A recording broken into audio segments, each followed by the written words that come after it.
السلام عليكم حبايبي. النهارده هنعمل معجنات الافراد بطريقه سهله وبسيطه. يلا بقى معايا نشوف الطريقه والمكونات ايه. معايا حبايبي 4 كوبايات من الدقيق، هحط عليهم معلقه بيكنج باودر، ومعانا هنا باكو خميره حطاله نص كوبايه ميه ومعلقه سكر. لما حطيت معلقه البيكنج باودر حطيت نص معلقه ملح، واحط كوبايه زبادي، واحط معلقتين زيت. اعجن بقى كل الخليط على بعضيه واشوف هتاخد ميه قد ايه حسب كل دقيق. يا بنات انا عجنتها كويس قوي ولميت العجينه كلها بكوبايتين ميه حسب كل عجنه.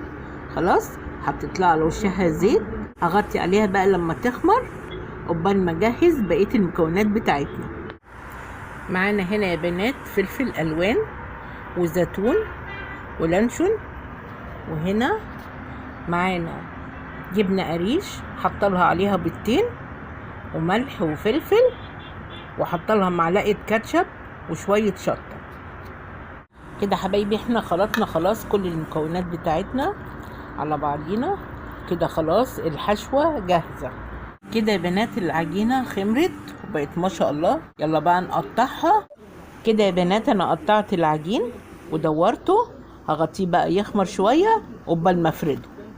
جبنا الكوره فردناها، هنجيب بقى الحشوه نحطها. جبنا بقى الحشوه حطيناها على ربع العجين، وبعدين قفلنا الربع ده.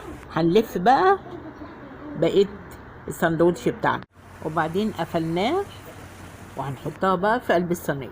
حطيناه بقى في قلب الصينيه، هنسيبه يخمر وهنكمل بقيه العجين بتاعنا. دلوقتي هنعمل العجوه بالسمسم. دهنته بالبيض واللبن كده حبايبي. بعد ما دهنا السندوتشات بتاعتنا بالبيض واللبن حطينا لها بقى السمسم وحبه البركه. ام عجوه حطينا لها سمسم بس. تمام. يلا بقى الفرن سخن على درجه حراره 180.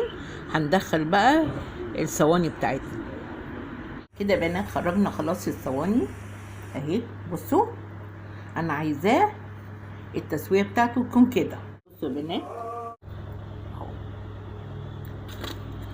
بصوا اهو. وكمان حبايبي خرجنا القرص بالسمسم بالعجوه اهو، تسويتها تحفه. يلا بقى نرصها كده حبايبي. اطباقنا خلصت اهو كده بقى يا حبايبي. هنعبيه بقى في اكياس ونحطه في الفريزر. طلعوا منه مع شاي.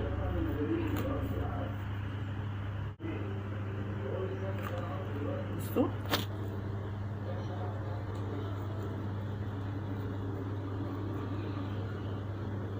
بصوا الطراوه. وهنا بصوا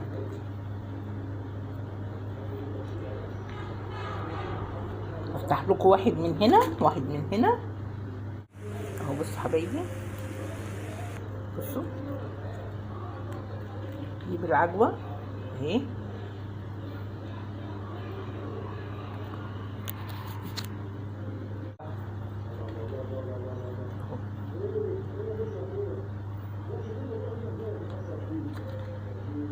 عجبتكم الوصفه؟ عجبتكم الطريقه؟ يا ريت شير ولايك واشتراك في القناه حبايبي عشان يوصل لكم منا كل وصفه جديده سهله وبسيطه. سلام عليكم.